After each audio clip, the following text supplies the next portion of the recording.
and praise God for this blessed opportunity to be united with the Word as the viewers in these critical times. ఈ క్లిష్ట పరిస్థితుల్లో మరొకసారి ప్రేక్షకులతో కలిసి దేవుని వాక్యాన్ని ధ్యానించుకుంటూ దేవుడు మనకి ఇచ్చిన సమయం కొరకే దేవుని వందనాలు చెల్లిస్తాం. We thank and praise God. Many are not with us, but God has remembered us and kept us so that we may enhance our spiritual life and walk worthy of Him.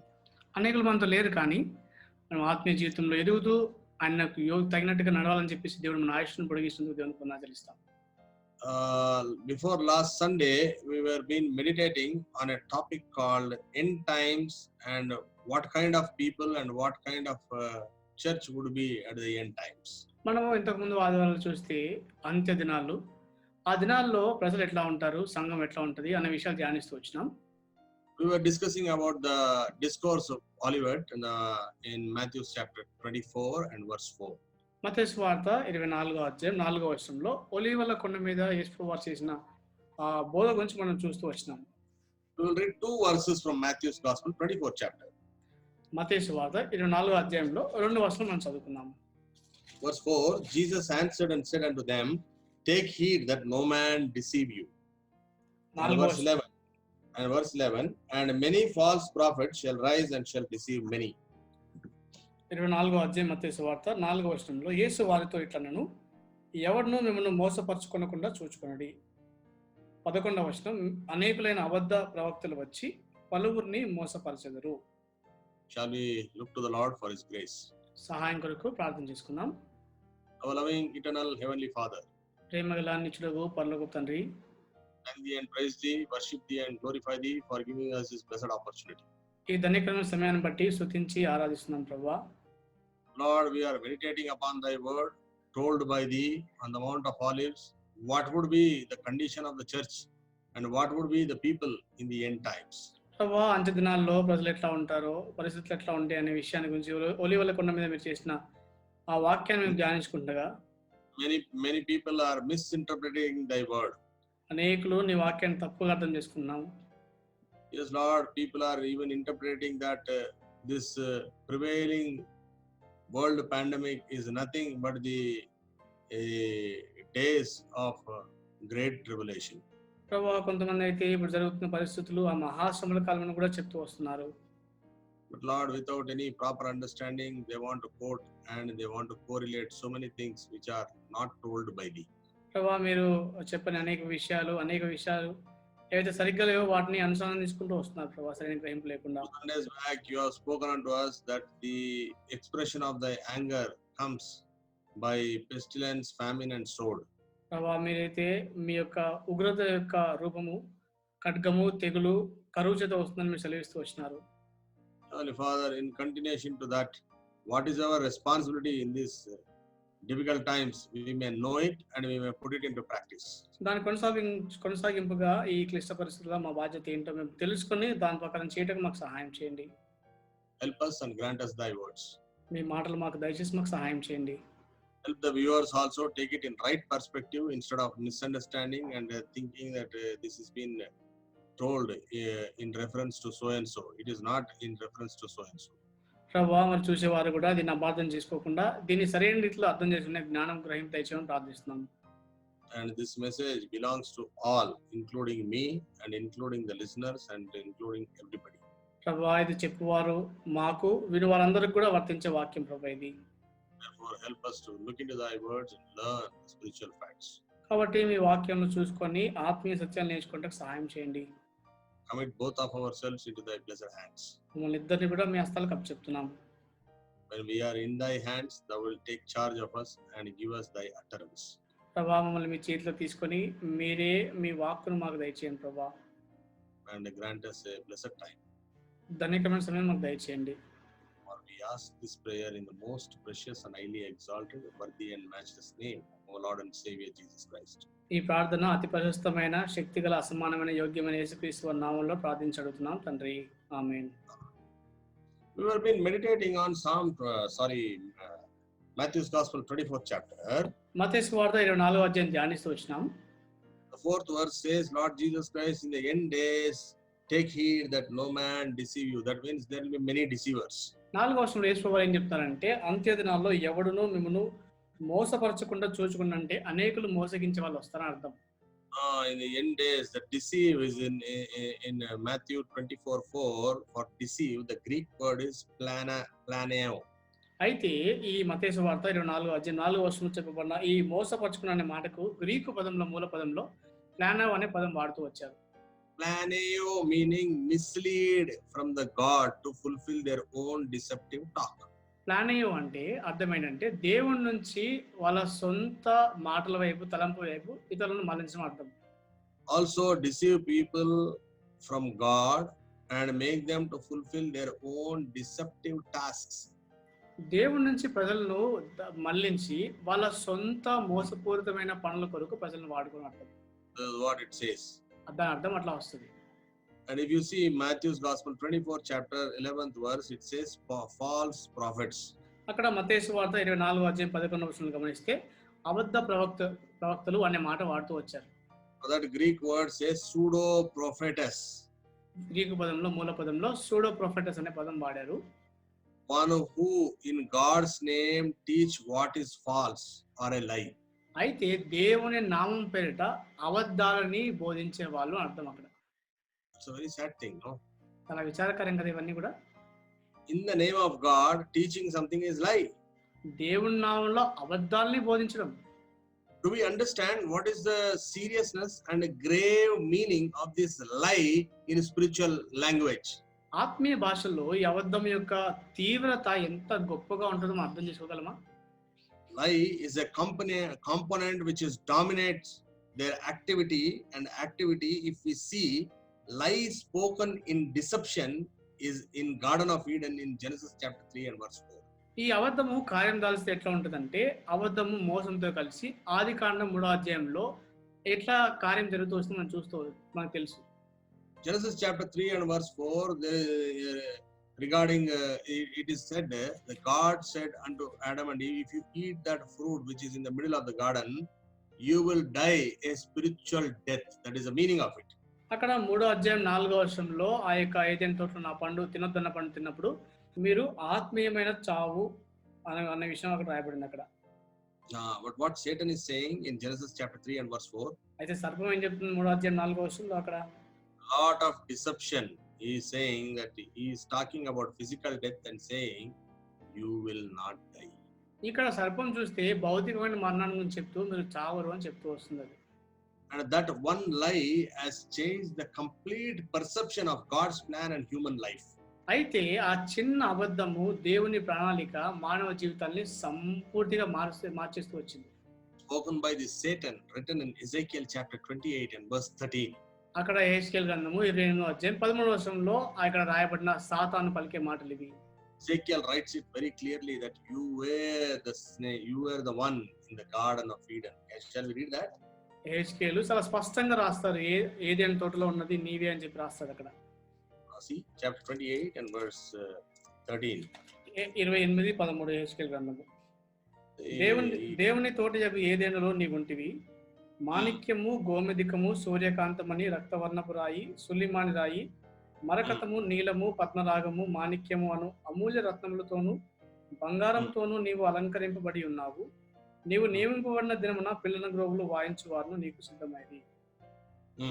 That thou wast a created being, like that he writes. అక్కడ నువ్వు సృష్టించబడి అన్న జీవి అనే విషయం రాస్తూ వచ్చాడు అక్కడ. Who is this? ఎవరైనా? This is a snake. ఇది తోటలో ఉన్నది సర్పము. ఇక్కడ shining one, the snake, the old serpent. అక్కడ ప్రకాశించే ఆ సర్పము లేకపోతే ఆదికట సర్పము అని చెప్పొచ్చు. That is a work of devil. Devil has brought the beloved of heaven in the form of a human being to this world. అది దుష్టుని యొక్క కార్యము ఎంత పని చేసిందంటే అక్కడ పరలోకమందు ఉన్న ప్రియుని మానవుడిగా లోకానికి తెచ్చేలా చేసింది. The beloved of heaven is Lord Jesus Christ. పరలోకమందు ఉన్న ప్రియుడు ఎవరంటే యేసుక్రీస్తు వారు. He came in the human form. మానవ రూపంలో వచ్చారు.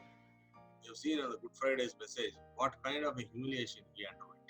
మనం గుడ్ ఫ్రైడే వర్తమానం చూసాము ఎటువంటి అవమానం ఆయన పొందుతూ వచ్చారనే విషయం.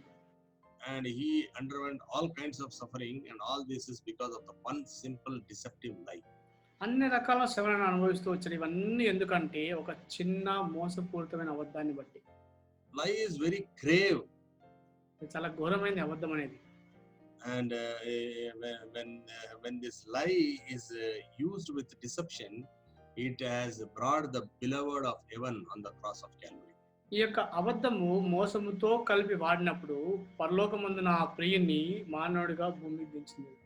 Apostle John is a very wonderful writer. He writes it so very correctly in John Gospel chapter 8 and verse 44 about this lie. అయితే అపోస్తలుడైన యోహాను అద్భుతమైన రీతిగా యోహాను సువార్త 8వ అధ్యాయం 44వ వచనంలో ఈ అబద్ధం గురించి చాలా చక్కగా రాస్తాడు అక్కడ. This is referring to that old devil or the Satan or the old serpent, saying that you are of your father the devil, and the lust of your father that your father he will do. He was a murderer from the beginning and abode not in the truth, because when he speaketh a lie, he speaketh of his own, for he is a liar and the father of it. ఇక్కడ ఈ వచనము సర్పం గురించి ఆ యొక్క దుష్టుని గురించి రాయబడిన మాట ఇది. మీరు మీ తండ్రికి అపవాది సంబంధులు, మీ తండ్రి దురాశలు నెరవేర్చి కోరుచున్నారు. ఆది నుండి వాడు నరహంతకుడై ఉండి సత్యమందు నిలిచిన వాడు కాడు. వాని యందు సత్యమే లేదు. వాడు అబద్ధమాడినప్పుడు తన స్వభావం అనుసరించే మాట్లాడును. వాడు అబద్ధికుడును అబద్ధమునకు జనకుడునై ఉన్నాడు. Whose nature is lie? ఈ అబద్ధం అనేది ఎవరి స్వభావం ఇది? The nature of the adversary of God. అది దేవుని యొక్క శత్రువు యొక్క స్వభావం అది. That is why Apostle John writes it very clearly. కాబట్టి అపోస్తలుడైన యోహాను చాలా స్పష్టంగా రాస్తున్నాడు. Why this man has got such a great revelation in his gospel to write about a lie like this? అబద్ధాన్ని గురించి తన సువార్తలో రాయడం కోసం ఇంత గొప్ప ప్రత్యక్షత ఈ వ్యక్తికి ఎలా వచ్చింది? Revelation chapter 21, this is a revision to Apostle John. ఈ యొక్క ప్రత్యక్షత అనేది అపోస్తలుడైన యోహానుకు బయలుపరచబడింది. ప్రకటన గ్రంథం గమనిస్తే Revelation chapter 21, in the creation of new heaven and earth, the eternal state of eternal city, God's home and God's dwelling place. అక్కడ ప్రకటన గ్రంథము 21వ అధ్యాయంలో దేవుని నివాస స్థలము, దేవుని గృహము, ఆ నిత్యమైన పట్టణం యొక్క నిత్యమైన వివరణ గమనిస్తే in verse 8 we see who will not be found in that city. అక్కడ గమనిస్తే ఆ పట్టణంలో ఎవరు కనబడరు అనే మాట కనిపిస్తుంది మనకి. A list is provided there. అక్కడ ఒక పట్టిక ఇవ్వబడింది 8వ వచనంలో. But the fearful and unbelieving and the abominable and murderers and warmongers and sorcerers and idolaters and all liars shall have their part in the lake which burneth the fire and brimstone, which is second death. 21:8 పిరికివారును, అవిశ్వాసులను, అసహ్యులను, నరహంతకులను, వ్యభిచారులను, మాంత్రికులను, విగ్రహారాధకులను, అబద్ధికులందరినూ అగ్ని గంధకములతో మండు గుండంలో పాలు పొందుదురు. ఇది రెండవ మరణము. According to human standards, lie is not a very big sin. మానవ స్థాయిని బట్టి గమనిస్తే అబద్ధం అనేది పెద్ద పాపంగా అనిపించదు మనకు అది. Why? Because they don't get into the root of it. ఎందుకంటే దాని మూలానికి మనం ఎప్పుడు ఆలోచించాం కాబట్టి. The lie is the root to bring the beloved of heaven into this world. అబద్ధం అనేది ఎంత ఘోరమైందంటే పరలోకమందు నా ప్రియుని ఈ భూలోకానికి వచ్చేలా చేసింది. Lie is such a grave thing. It brought his own creation to speak against him. ఎంత ఘోరమైంది అబద్ధం అంటే తన సొంత సృష్టి ఆ సృష్టికర్త మీద నేరం మోపేలా చేసింది.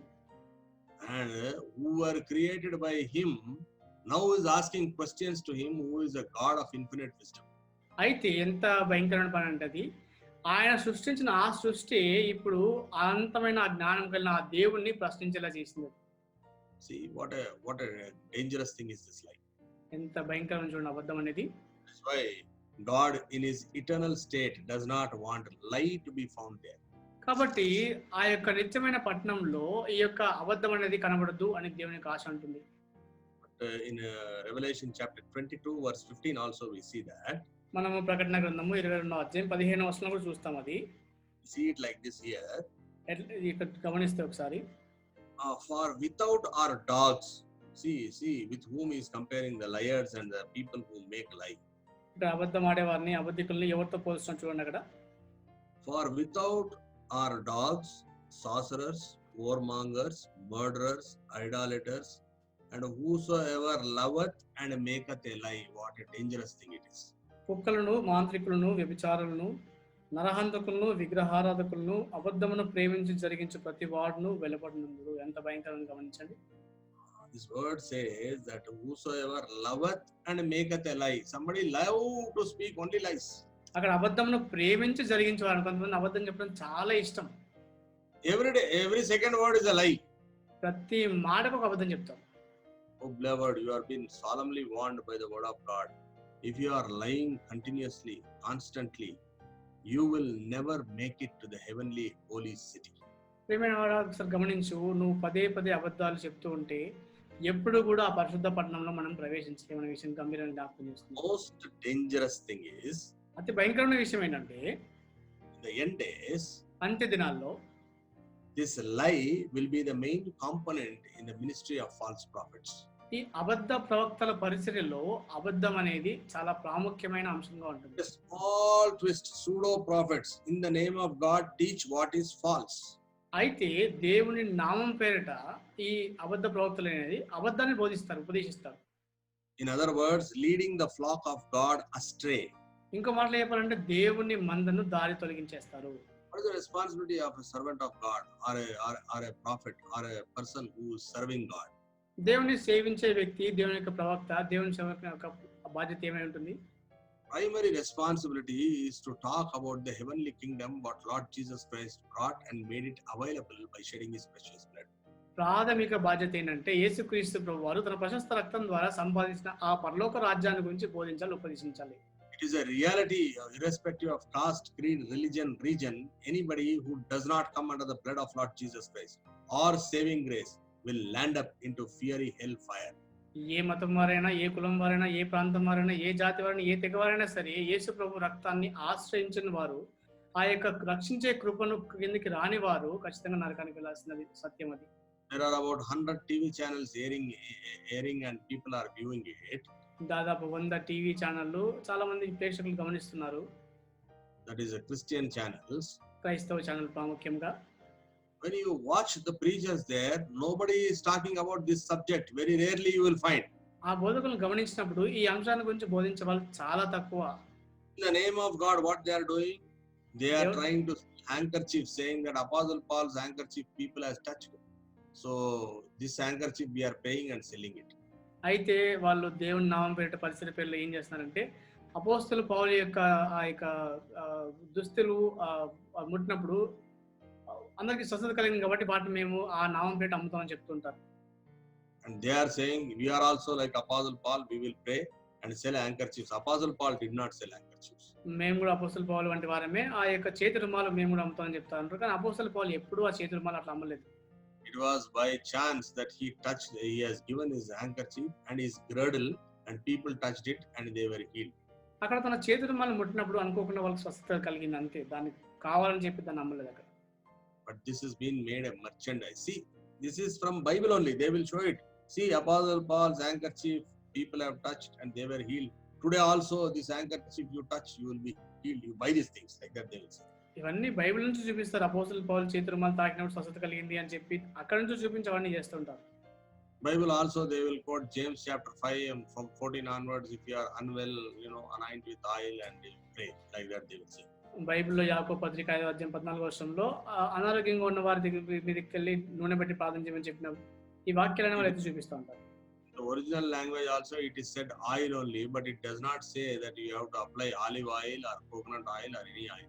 Any oil, if you don't get any oil, even if you anoint with diesel and pray, the person who is praying and the name of Lord is important, but not the oil.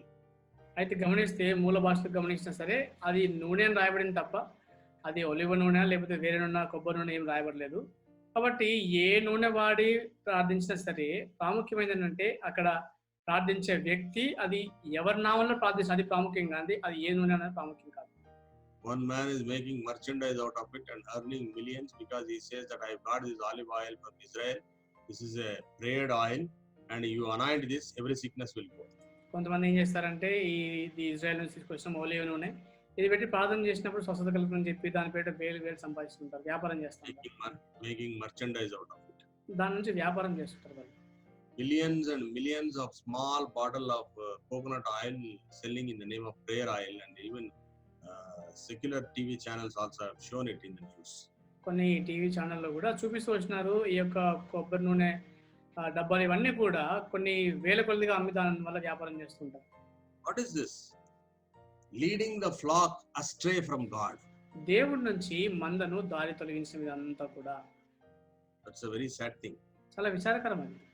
If you observe very carefully, చాలా జాగ్రత్తగా గమనిస్తే in Mark Gospel chapter 5, mark సువార్త 5వ అధ్యాయంలో we see a miracle being performed by Lord Jesus Christ. యేసుప్రభు వారు ఒక అద్భుతం చేయడం చూస్తాం అక్కడ. On a woman who was bleeding for several years. కొన్ని సంవత్సరాలుగా రక్త ప్రసరణ జరుగుతున్న ఒక స్త్రీ విషయంలో. From 30 to 34 we read that incident. 30 నుంచి 34 వరకు సంఘటన చూస్తాం మనము. So for 12 years she was suffering from the bleeding of blood. ఆ యొక్క రక్తస్రావం వల్ల దాదాపు 12 సంవత్సరాలు తను బాధపడుతూ వచ్చింది. Lost all her money. డబ్బంతా ఖర్చు అయిపోయింది. And in verse 30 she comes knowing that Lord Jesus Christ is there, and she comes and touched his clothes. అయితే అక్కడ 30 వర్షం గమనిస్తే వచ్చి యేసు వారి యొక్క వస్త్రాలను ముట్టిందని వచ్చి. It was a great multitude. అక్కడ గొప్ప జనసమూహం అంటున్నారు. And Lord Jesus Christ said, "Who touched me? I want to see her now." అక్కడ యేసు వారు అంటున్నారు, ఎవరు నన్ను ముట్టారు వాళ్ళని చూడాలనుకుంటున్నాను చెప్తూ వచ్చారు అక్కడ. In verse 31 Mark Gospel it is written that and his disciples said unto him, "Thou seest the multitude thronging thee, and sayest thou, who touched me?" అక్కడ 5వ అధ్యాయం మొదటి 31వ వచనంలో మార్కు సువార్త, ఆయన శిష్యులు జనసమూహము నీ మీద పడుచుంటూ చూచున్నావే, నన్ను ముట్టిన దేవుడని అడుగుచున్నావా అనేది. Why did he call that woman? Why was he so particular about it? ఎందుకు ఆ స్త్రీ విషయం అంత ప్రత్యేకంగా అడుగుతున్నాను అక్కడ, ఎందుకు ఆమె పిలిచారు అక్కడ? When she came, ఆ స్త్రీ వచ్చినప్పుడు he said in verse 34, and he said unto her, thy faith hath made thee whole. అక్కడ 34వ వచనంలో అందుకు ఆయన, కుమారి నీ విశ్వాసం నిన్ను స్వస్థపరిచెను అంటున్నారు యేసుప్రభు. Go in peace and be made whole of thy plague.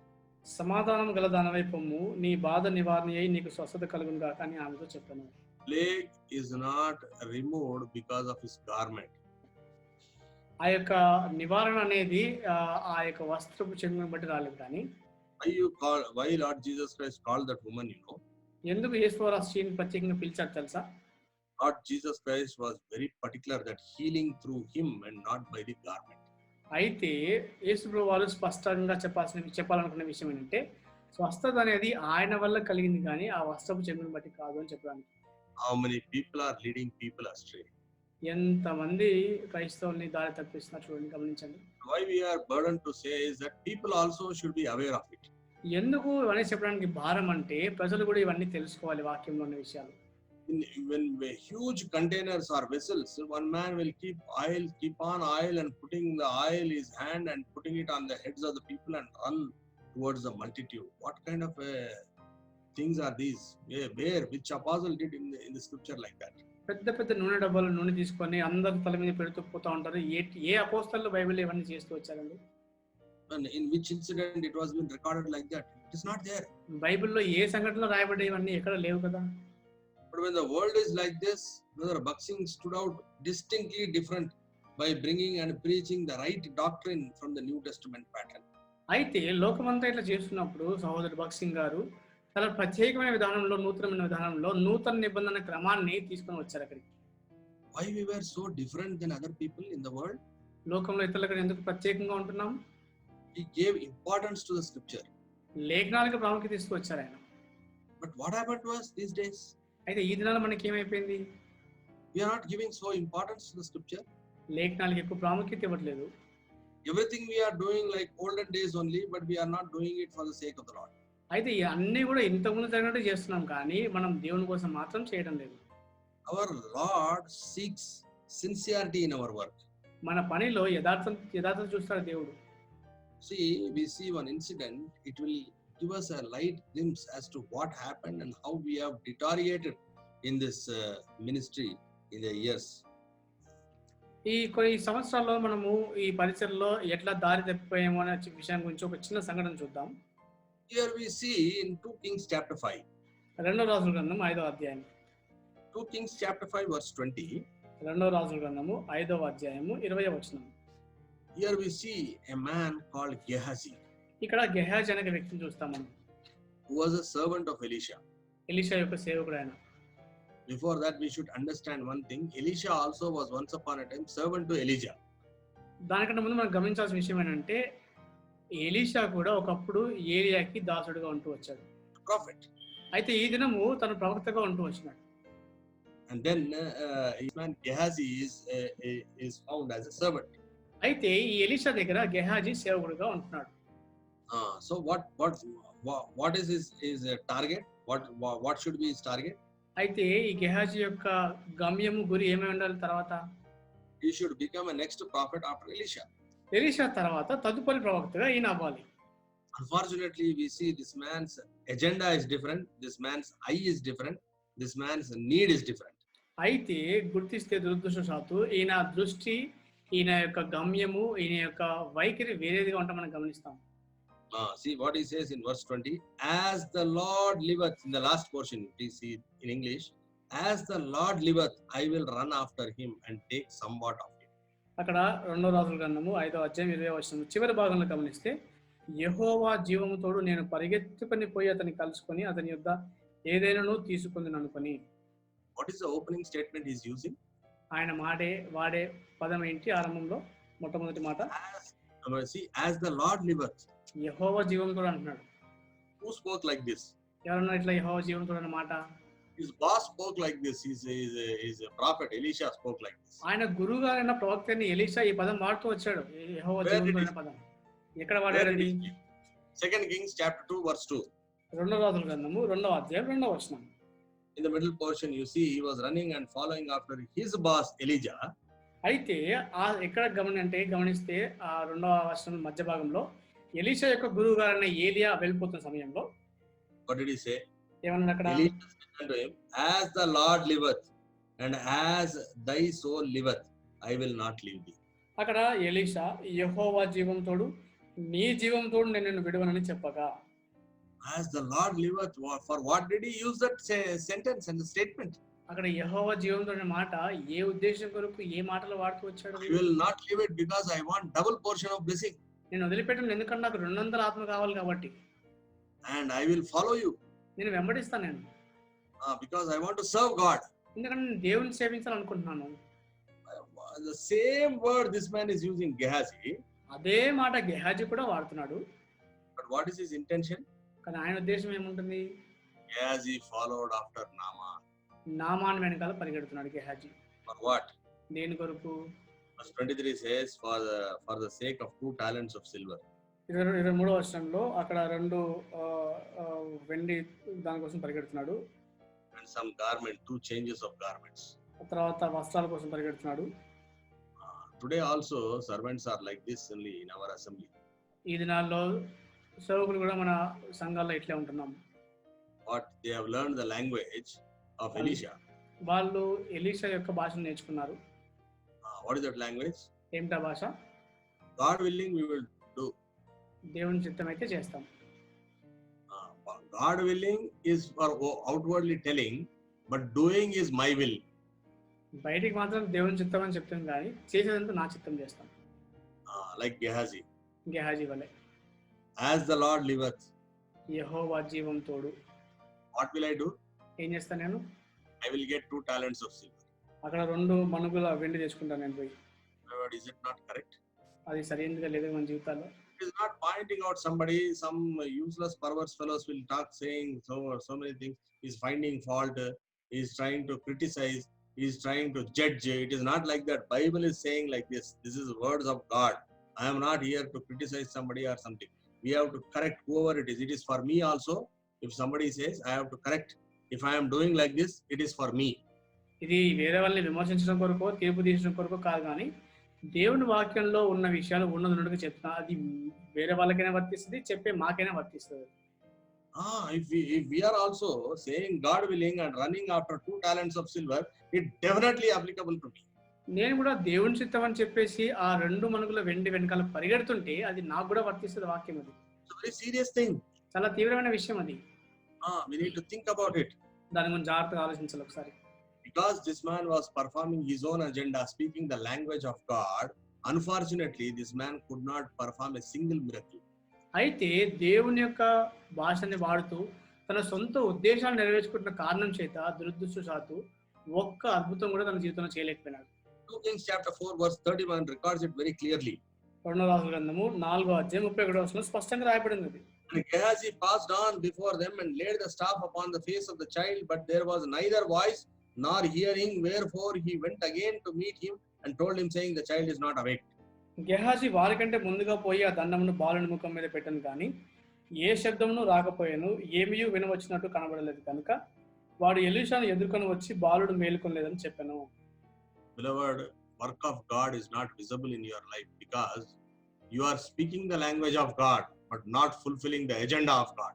దేవుని కార్యం మన జీవితంలో ఎందుకు కనబడట్లేదంటే దేవుని భాషనే మాట్లాడుతున్నాం కానీ దేవుని ఉద్దేశాలు మనం ఆలోచించట్లేదు. See, if you are speaking the language of God and doing the will of God, Elijah performed 16 miracles, Elisha performed 32 miracles. దేవుని యొక్క భాష మాట్లాడుతూ దేవుని యొక్క ఉద్దేశాలు మనం నెరవేరుస్తున్నట్టయితే ఏలియా 16 అద్భుతాలు చేస్తే ఎలీషా దగ్గరికి వచ్చేసరికి 32 అద్భుతాలు చేస్తూ వచ్చాడు అక్కడ. The serious thing that if a servant of God fails, the calamity will fall on innocent people. దేవుని యొక్క సేవకులు తప్పిపోతే దాని యొక్క పర్యవసానం అనేది అమాయక ప్రజల మీద పడుతున్న విషయం చాలా తీవ్రంగా This is not my saying. This is what it is recorded in the Bible in Jonah chapter 1. అది యోనా గ్రంథం 1వ అధ్యాయం రాయబడిన మాట, నా మాటలు కాదు, బైబిల్ రాయబడిన Jonah మాట. chapter 1 verses 4 and 5. యోనా గ్రంథము 1వ అధ్యాయం 4-5 వచనాలు. But the Lord sent out a great wind into the sea, and there was a mighty tempest in the sea, so that the ship was like to be broken. అయితే యెహోవా సముద్రం మీద పెద్ద గాలి పుట్టింపగా సముద్రం ముందు గొప్ప తుఫాను రేగి ఓడ బద్దలైపోవు గతి వచ్చెను. These innocent mariners were being targeted because of the disobedience of one servant of God. ఒక్క దైవ సేవకుని యొక్క అవిధేయతను బట్టి అమాయకంగా ఈ ఓడల మీద ప్రయాణం చేసే వాళ్ళ మీదకి యొక్క ఆపద వచ్చింది. If I am disobedient, somebody comes to me and tells me that you are disobedient in this area, I will not even argue with him. I will implicitly kneel down with him, saying, sorry brother, if I am a hindrance to you, if I have been like this, if I have been disobedient to God, I am willing to correct myself. This is the attitude what God is looking forward from us.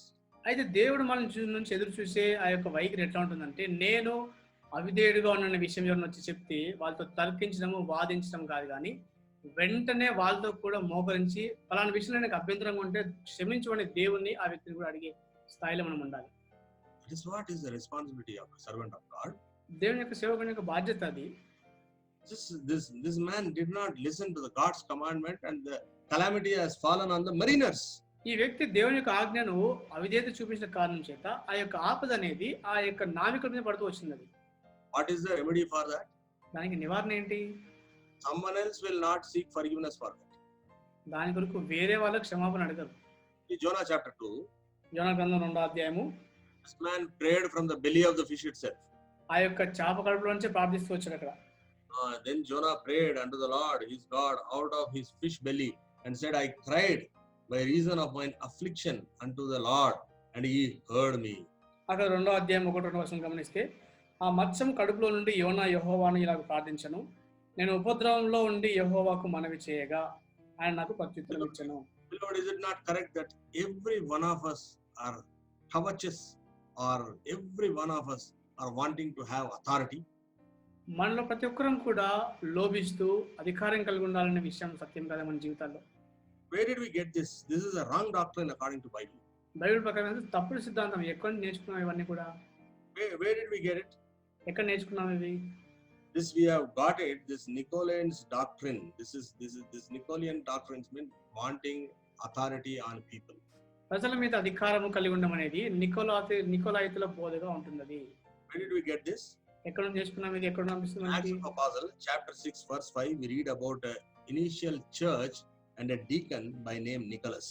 అక్కడ అపోస్తుల కార్యములు 6వ అధ్యాయం 5వ వచనంలో ఆది సంఘంలో Nicholas అనే వ్యక్తి ఆ దగ్గర నుంచి మనకు కనిపిస్తుంది. His name's Greek meaning is Niki. From Niki came the word Nike. Nike means conqueror. అయితే ఆ యొక్క వ్యక్తి పేరు గమనిస్తే నికోలాసు, ఆ దానికి మూల పదం గ్రీక్ లో నికి అంటే నైకి అంటే జయశాలి, జయించుకోవడం అర్థం. అక్కడ You see many sports stars wearing the sports shoe Nike. Nike means conqueror. చాలా మంది క్రీడాకారులు ఈ యొక్క చెప్పులు ఏం ధరిస్తారంటే నైకి అనే ఆ షూస్ వాళ్ళు ధరిస్తూ ఉంటారు. వాళ్ళు Nike means conqueror. అంటే జయించువాడు, జయశాలి అర్థం అక్కడ. Conqueror on whom? Laos means on the people. Laos అంటే ప్రజలు. Nicholas, from Nicholas comes Nicky, from Nicky comes Nike, and another name is Laos. From Laos comes over the people. Nicholas అంటే 2 భాగములు, నికీ, Nike, జయశాలి. Laos అంటే ప్రజల మీద, అంటే ప్రజల మీద అధికారం కలిగి ఉన్నవారు అర్థం. This is what is the background of this man called Nicholas, who was there in Acts of Apostles 6th chapter. అపోస్తలుల కార్యములు 6వ అధ్యాయంలో ఉన్న నికోలస్ అనే వ్యక్తి యొక్క చరిత్ర ఇట్లా ఉంటుంది.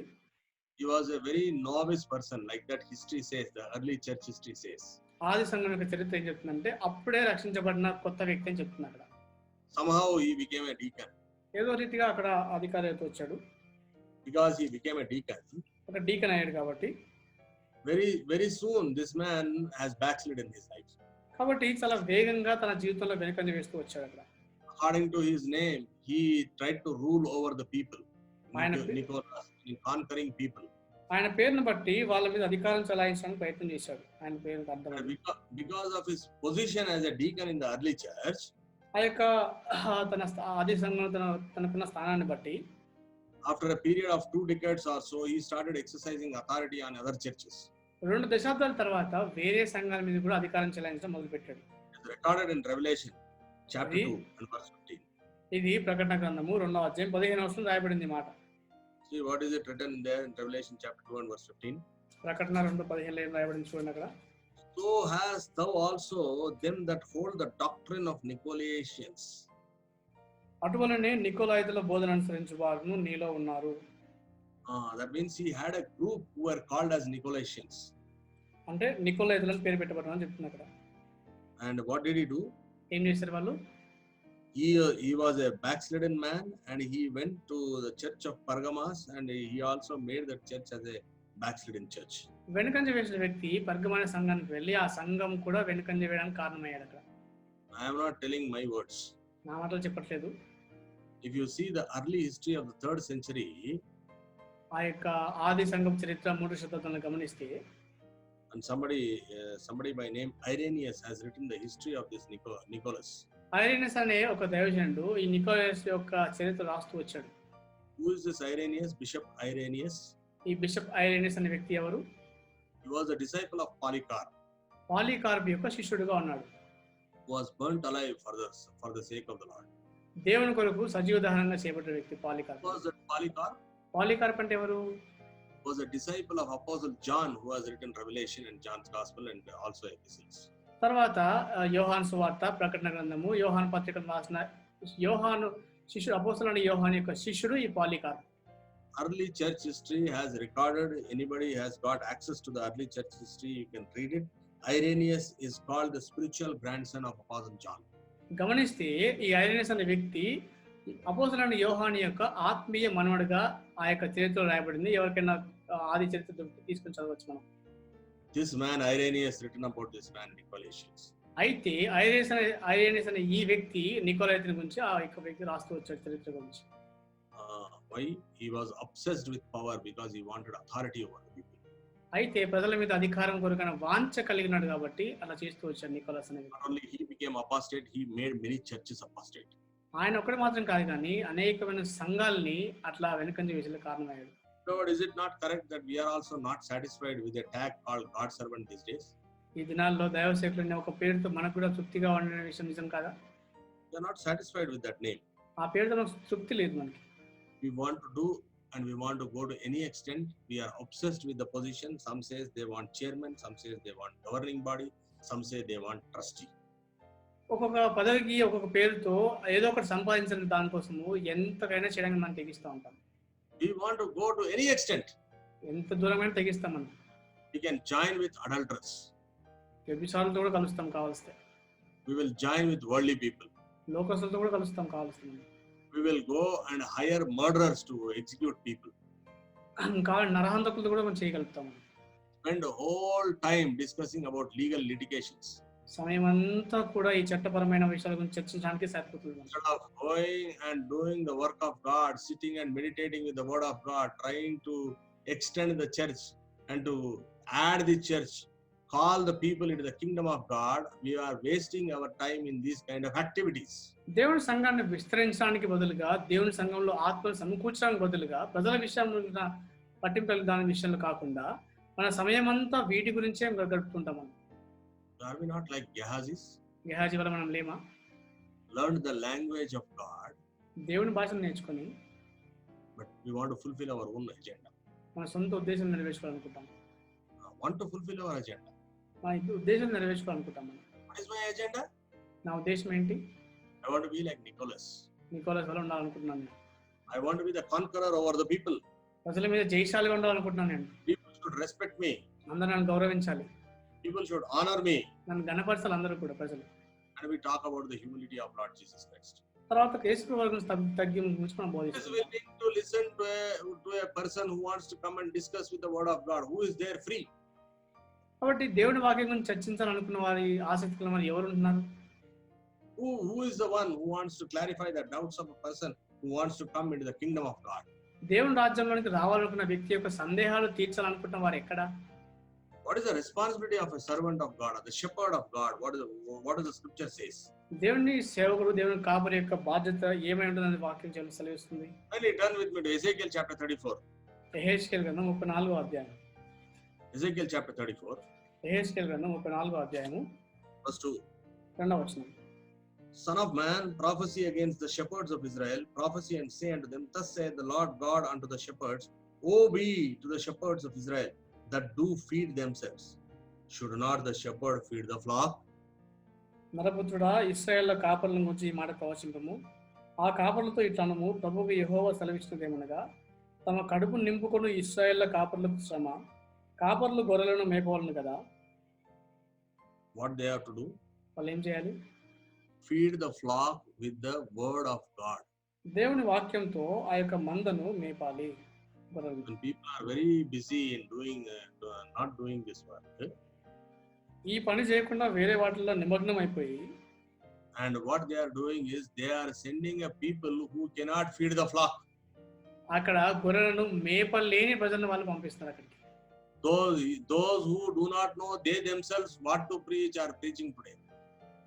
ఏం బోధించాలో అన్న విషయం కూడా తెలియని వాళ్ళు బోధలు చేస్తున్నారు ఈ దినాల్లో. But we have to listen because we are the flock of God. దేవుని యొక్క గొర్రెలము మంద మేము కాబట్టి మేము వినాల్సి వస్తుంది ఇవన్నీ కూడా. It's a very sad status. చాలా విచారకరమైన పరిస్థితులు ఇవన్నీ. See verse 4. 4వ వచనం చూడండి. The disease have you not strengthened, బలహీనమైన వాటిని మీరు బలపరచరు, but sitting with advocates wasting time. న్యాయవాదులతో కూర్చొని చాలా సమయం అంతా వ్యర్థం చేస్తాం.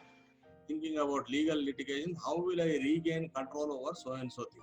పలానా విషయంలో నాకు అధికారం తిరిగి ఎట్లా సంపాదించుకోవాలనే విషయం సమయం అంతా వ్యర్థం చేస్తాం. Which part of scripture, which apostle did, which Lord Jesus Christ we have heard on Good Friday message, Lord Jesus Christ, creator of heaven and earth, he was judged with an unjust judgment. He did not open his mouth. అక్కడ మనం చూస్తూ వచ్చాం good Friday దినాన అన్యాయపు తీర్పు నొంది కూడా యేసు ప్రభు వారు తన నోరు తెరవలేదు, తన సొంత దృష్టి వాళ్ళని తీర్పు నొందినప్పుడు. It is not that he do not know the law of Jewish culture. ఆ యూద వాళ్ళ యొక్క ధర్మశాస్త్రము చట్టం తెలియదని కాదు కానీ యేసు ప్రభు వారికి. This is the model which he has shown to us. మనకు చూపించిన మాదిరి ఆయన. Everybody will preach about humility. తగ్గింపు అందరూ బోధిస్తారు. If anybody wants to come and make me to humble, I am willing to come and sit right with anybody at any place. ఎవరైనా వచ్చి తగ్గించాలనుకుంటే ఎక్కడైనా ఎప్పుడైనా ఎవరైనా వచ్చి తగ్గించు సిద్ధంగా ఉంది. But we don't want to humble ourselves. We don't want to sit and go to the root of the issue and we don't want to sort it out. మనకు తగ్గించుకునే ఇష్టం లేదు, ఆ యొక్క విషయాన్ని మూలానికి వెళ్ళి సరి చేసుకోవాలనే ఇష్టం కూడా మనకు ఉండదు. We are interested in the title God servant is not enough for us. ఆ బిరుదులు, దైవ సేవకుడు అనే బిరుదులు, దాని విషయం తృప్తి లేకుండా ఉంటున్నాం మనం. Everything runs around that. అన్ని కూడా దాని చుట్టూ తిరుగుతూ ఉంటాయి.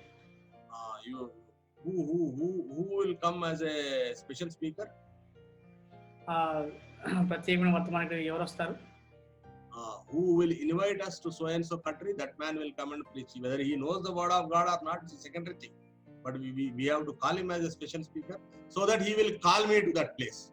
అయితే నన్ను ఏ దేశానికి పిలుస్తారు, తర్వాత నేను వాళ్ళని ఎక్కడ పిలుచుకోవచ్చు అనే విషయం గురించి వాక్యం వచ్చినా రాకపోయినా అవన్నీ అట్లా చేస్తూ ఉంటాం మనం. Is it not Gehazi ministry?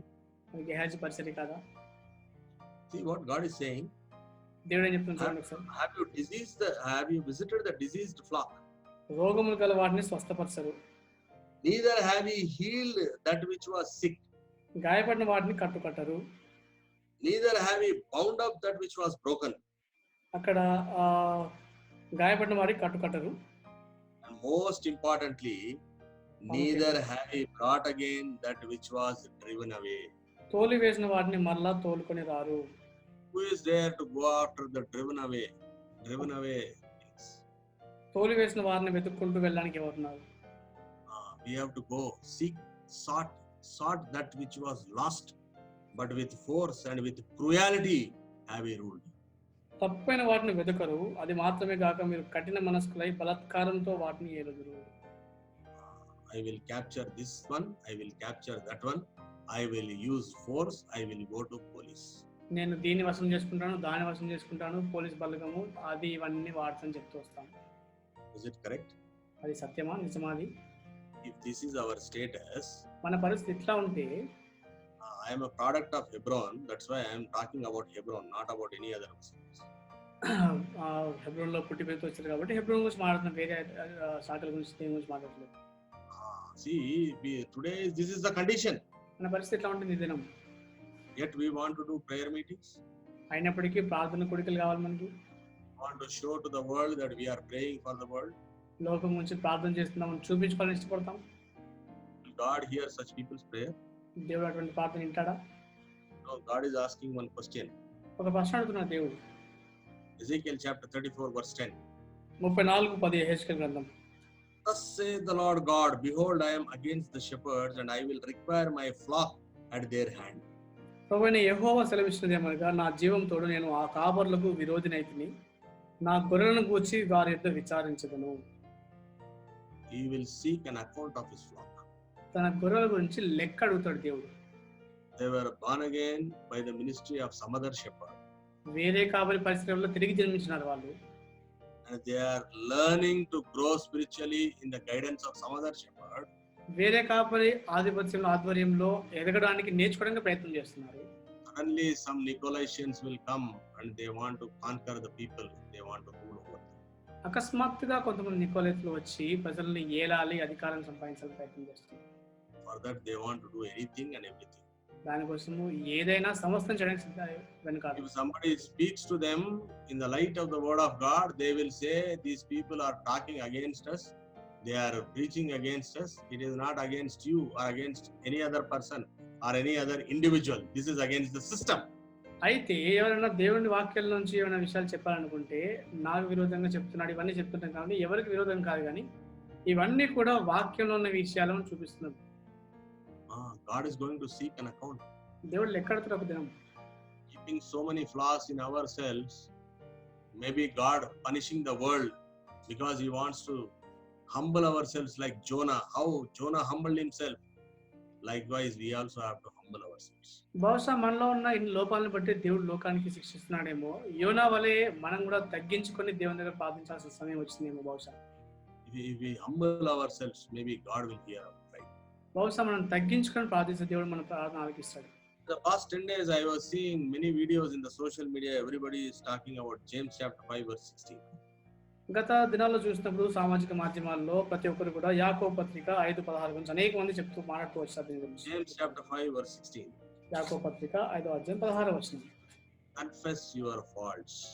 నీ పాపములు ఒకరితో కూడా ఒప్పుకొనుడి. Ends with that. Confess your faults one with another.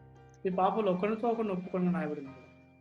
If I am talking about the faults of the people, I have documentary evidence of whom I am talking. If anybody is having any doubts, they can clearly approach me. I will show by document how these people are behaving, just like the people who are referred in Ezekiel chapter 34. అయితే ఎవరి గురించి అన్నా వ్యతిరేకంగా మాట్లాడుతున్నాం అనిపిస్తే ప్రతి విధమైన ఆధారాలు ఉంటున్నాయి. ఎవరికైనా ఉంటే ఏజ్కి 34 అధ్యాయం రాయబడిన రీతిగా ఏ విషయాలు ఎక్కడెక్కడ ఉన్నాయో అన్ని కూడా ఆధారపూర్తిగా చూపిస్తాం. ఎవరు ఉంటే సంప్రదించవచ్చు కావాల్సింది. Come to me, I will show everything in documentary way. ప్రతి ఒక్కటి కూడా రాయబడిన లిఖితపూర్వకంగా చూపిస్తాం ఆధారాలను కూడా. What is the intention of an individual? who's claiming that he wants to be an authority or he wants to be a leader. నాయకుడిగా అధికారంగా ఉన్న వ్యక్తికి ఉద్దేశం ఏమైంది నాన్న? But word of God says, దేవుని వాక్యం ఏం చెప్తుందంటే confess your faults. మీ తప్పులు ఒప్పుకోండి. If I have anything like that, you also come with documentary evidence. I will implicitly, even if it is on the road, I will kneel down and seek forgiveness. ఒక నాలో కూడా ఏమైనా లోపం ఉంటే మీరు దాన్ని యథార్థంగా చెప్పొచ్చు. ఎక్కడున్నా సరే నేను రోడ్డు మీద సరే మోకరించి క్షమాపణ అడుగుతాను. Not yadardanga, but they should come with every evidence, like how I want to show the evidence of other people, let them show my evidence also. ప్రతి విధమైన రుజువులతో మనం రావచ్చు కావాల్స్తే. I will seek immediate apologies. I will retract myself without going into detail or questioning. ఎటువంటి ప్రశ్న సందేహం లేకుండా వెంటనే నిరాక్షేపమైన క్షమాపణ కోరుకుంటాను. That is what Bible says. Bible చెప్పేది అదే. Confess your faults, it says, but it does not say you confess your fault. Like that, it does not say. అక్కడ మీ పాపాలు మీరు ఒప్పుకొని రాయబడలేదు కానీ Me, your, confess your faults. మీ పాపం రాయబడింది అక్కడ. One another, one to another. ఒకరితో ఒకడు అని రాయబడింది. I am willing to confess. Are you willing to confess? నేను ఒప్పుకోవడానికి ఇష్టపడుతున్నాను, నువ్వు ఇష్టపడుతున్నావు ఒప్పుకోవడానికి. And then we have to pray for one another. అప్పుడు ఒకరి కోసం ఒకరు ప్రార్థన చేయాలి. Then what will happen? ఏం జరుగుతుంది అప్పుడు? That he may be healed. Then the process of healing will start. అప్పుడు స్వస్థత అనేది ఆరంభమవుతుంది. We are leaving all the basis, all the fundamentals of it, and we want to do many things, many exercises. అన్ని మూలాలు ప్రాథమిక విషయాలు అన్ని వదిలిపెట్టి తత్వమే అన్ని కూడా చేయడానికి ఇష్టపడుతుంటాం. Speak the language of godly thing, fulfilling the self agenda like Gehazi. Gehazi వలె దైవికమైన భాష మాట్లాడుతూ స్వార్థపూర్వకమైన ఆశలు నెరవేర్చుకుంటున్నాం. 2 Chronicles chapter 7 verse 14. రెండో దినవృత్తాంతంలో 7వ అధ్యాయం 14వ వచనం.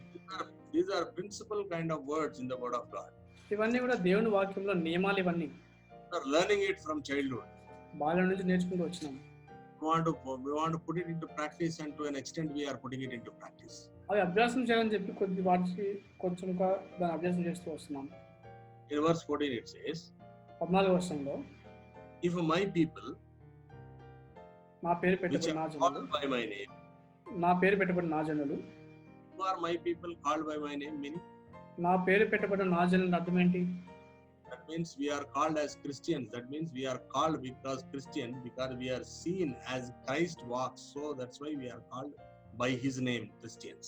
క్రైస్తవులని పేరు మనకు ఉంది. ఎందుకంటే క్రీస్తు ఎటు నడిచినాడో మనం అట్లా చూడబడతాం కాబట్టి క్రైస్తవులని పేరు మనకు వచ్చింది. Christian is not a small religion where you fill it up in the religious column. No. Application లో మనం రాస్తే క్రైస్తవుని ఒక మతం కాదు అది. It is you should be found like Christ. క్రీస్తు వలె కనబడాలి.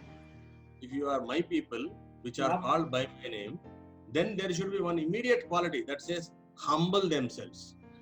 నా పేరు పెట్టబడిన నా జనులు అనే మాట వచ్చినప్పుడు వెంటనే ఒక అర్హత ఏంటంటే తమను తాము తగ్గించుకొని. I want to humble myself. నన్ను నేను తగ్గించుకోవాలనుకుంటున్నాను. Not because some people will humble, going and humbling themselves even to the Lilliputs. Nowadays there are many Lilliputs there. చాలా మంది చాలా చిన్న వాళ్ళు కూడా వెళ్ళి తగ్గించుకుంటుంటారు. అట్లా కాదు విషయాలు. కానీ చిన్న వాళ్ళ దగ్గర వెళ్ళి తగ్గించుకుంటారు. Lilliputs are there, some fellows who are controlling things. చిన్న వాళ్ళ దగ్గరికి వెళ్ళి తగ్గించుకుంటారు వాళ్ళు. Not that humbling, I am saying. Humbling because I will get something. నాకేదో పొందుకోవాలని చెప్పి తగ్గించుకోవడం కాదు. కానీ you will humble because the world should be healed. లోకానికి స్వస్థత కలిగినట్టు తగ్గించుకుందాం మనం. And then we will pray and seek the face of God. అప్పుడు ప్రార్థన చేసి దేవుని యొక్క ముఖ దర్శనం చేసుకుందాం. Do we have courage to say that we will turn from our wicked ways? మా దుష్ట మార్గాలు విడిచిపెట్టి వదిలేస్తామన్న చెప్పే ధైర్యం ఉందా మనకి? I am willing to say that because I possibly don't practice any wicked ways. దుష్ట కార్యం చేయను కాబట్టి చెప్పడానికి సిద్ధంగా ఉన్నాను, ధైర్యంతో ఉన్నాను. But are you willing to say that you will leave the wicked ways? ఆ దుష్ట మార్గాలు వదిలేస్తాను చెప్పడానికి ధైర్యం ఉందా? Turn away from the wicked ways. అక్కడ చెడు మార్గంలో విడిచినట్టు రాయబడింది అక్కడ. Then what will happen? అప్పుడు ఏం జరుగుతుంది? Then he will hear from heaven. ఆకాశం నుండి నేను వారి ప్రార్థనను విని Then he will heal the land. అప్పుడు దేశం స్వస్థపరుస్తాడు. We do not want to oblige all these conditions, but we want to take that. My people will very quickly read it. My people which are called by my name humble themselves and pray, seek my face, turn from the wicked ways. Then I will hear from heaven and I will heal the land. Like that you want to say. ఇవన్నీ షరతులు నెరవేర్చం కానీ నా పేరు పెట్టబడిన నా జనులు తమ తాను తగ్గించుకొని ఇవన్నీ వదిలేసి లాస్ట్ చివరికి దేశంలో స్వస్థపరుచుతున్న మాట మనం ఒక్క మాట గుర్తుపెట్టుకుంటాం. Doesn't happen like that. అట్లా జరగదు అది. This is Bible బైబిల్ అండి ఇది. written by 40 writers 40 రచయితలు రాస్తూ వచ్చారు. over a period of 1500 years to 2000 years. దాదాపు 1500 నుంచి 2000 సంవత్సరాల ఆ కాల ప్రయాణం రాస్తూ వచ్చారు దాన్ని. Many have not seen the other. ఒకరిని ఒకరు చాలా మంది చూసుకోలేదు అట్లా. But everybody agree with each other and there is no contradiction. అయితే ప్రతి ఒక్కరు ఒకరితో ఒకరు అన్ని విషయాలు ఒప్పుకుంటారు కానీ ఒకరికి విరోధంగా ఎవరు రాయలేదు రచయితలు. This word of God. దేవుని వాక్యం అది. Many writers. అనేక రచయితలు. Only one author, Holy Spirit. ఒకే గ్రంథకర్త పరిశుద్ధాత్మ దేవుడు. This is named as Holy Bible. పరిశుద్ధ గ్రంథం అని పేరు దానికి. Filled with word of holy, holiness, holiest, holier, like that it is written 1080 times. పరిశుద్ధతకు సంబంధించిన మాటలు పరిశుద్ధమైన పరిశుద్ధత అనే పదాలు దాదాపు 1080 సార్లు రాయబడిన మాటలు. It is not intended to speak from this book to hit somebody or to correct somebody. It is with a collective message that I also need to be corrected. If I need to be corrected, yes, you also need to be corrected. ఎవరినో గాయపరచాలనో ఎవరినో ఏదో తప్పు పట్టాలని కాదు కానీ నేను సరిచేయబడాలి, నువ్వు సరిచేయబడాలి, అందరూ సరిచేయబడిన ఉద్దేశంతో చెప్తున్న మాటలు ఇవన్నీ కూడా. May the Lord help us to take this word in a positive manner. The word may penetrate into our hearts and bring change in us. కాబట్టి ఈ వాక్యాన్ని సానుకూలంగా తీసుకొని మనం ఈ వాక్యము మన హృదయంలోనికి అనుమతించి సరిచేయబడలాగా దేవుడు మనకు సహాయం చేయాలి. Maybe have the courage to say that I will turn from my wicked ways. నా చెడు మార్గాలు విడిచిపెడతాను అని చెప్పే ధైర్యం మనకు కలిగి ఉండాలి. Maybe have the courage to speak the Lord's language and to do it the agenda of God and not our self agenda. దేవుని భాష మాట్లాడుతూ దేవుని ఉద్దేశాలు చేసే వాళ్ళుగా ఉండాలి కానీ మన ఉద్దేశాలు చేసే వాళ్ళుగా ఉండకూడదు. May the Lord bless this word and grant adequate fruit, and the word may be brought a very good fruit those who adhere to these instructions from the word of God. కాబట్టి దేవుడి వాక్య భాగాన్ని దీవించి ఎవరైతే వాక్యాన్ని వింటున్నారో వాళ్ళ నుంచి మంచి ఫలాన్ని దేవుడు అనుగ్రహించున్నారు. Shall we pray with the closing word of prayer? ఒక ప్రార్థనతో ముగించుకుందాం. Heavenly Father, thank thee for thy grace granted unto us. తండ్రి మరి మాకు ఇచ్చిన కృపణ కొరకే మీకు వందనాలు చెల్లిస్తున్నాం. Communicating thy word and thy message. ప్రభువా నీ వాక్యము నీ వర్తమానం కొరకు వందనాలు. Not intended or directed to somebody, ఎవరినో ఉద్దేశించి చెప్పడం కాదు కానీ ప్రభువా, but it is a reality. ఇది వాస్తవం తండ్రి. Lord, I am willing to humble myself. నన్ను నేను తగ్గించుకోవడానికి ఇష్టపడుతున్నాను ప్రభువా. I am willing to correct myself. నన్ను నేను సరిచేయడానికి ఇష్టపడుతున్నాను ప్రభువా. I am willing to turn towards thee. నీ వైపు తిరగాలని ఇష్టపడుతున్నాను. Create this kind of contrite spirit in each one of their hearts. మాలో ప్రతి ఒక్కరిలో కూడా ఈ విలీనాలను హృదయం దయచేయండి. We may detest wickedness and say, no, we want to turn towards God. దుష్టత్వాన్ని చెడుతనాన్ని అసహ్యించి నీ వైపు తిరుగుతున్న నిర్ణయం మాకు దయచేయండి. And Lord, you will treat us as a lamp to this world. ప్రభావ మళ్ళీ లోకానికి వెలుగుగా ఉంచుతాను ప్రభావ మీరు. Therefore, we thank thee that this word may go deep into our hearts. కాబట్టి ఈ వాక్యం మా హృదయం లోతుల్లోకి తీసుకెళ్ళమని ప్రార్థిస్తున్నాను. Thank thee for giving this blessed word. ఈ ధన్యకరమైన వాక్యం కొరకు వందనాలు చెల్లిస్తున్నాను. The seal of thy Holy Spirit upon it. పరిశుద్ధాత్మ ద్వారా ముద్రించమని ప్రార్థిస్తున్నాను. And this word may be beneficial unto many people. అనేకులకు లాభదాయకంగా చేయండి ప్రభావ వాక్యం. We may realize the fact that we are called to bring people unto the kingdom of God. దేవుని రాజ్యం వైపు దగ్గరికి ప్రభావ మరి అనేకుల్ని పిలవడానికి మేము పిలవబడడానికి గురించి సహాయం చేయండి. We are not called to become some kind of a people who will conquer the people. ప్రభావ ఇతరులను జయించడం కొరకు ఏలడం కోసం పిలవబడలేదని గుర్తించడానికి సహాయం చేయండి ప్రభావ. Holy Father, bless this word. ఈ వాక్యాన్ని దీవించండి. Again, commit ourselves into thy blessed hands. Ask this prayer with thanksgiving, precious, mighty and matchless name of our Lord and Savior Jesus Christ. మమ్మల్ని మరి ఒకసారి దీవించాల్సిన చెప్తూ యేసుక్రీస్తు వారి ప్రశస్తమైన శక్తిగల సమానమైన నూతన నామములో ప్రార్థించుకుంటున్నాం తండ్రి. ఆమేన్. Amen. Praise the Lord. God willing, next Sunday we will again come up with the same kind of a program. Kindly share this program and also subscribe this so that we may have a constant touch with you.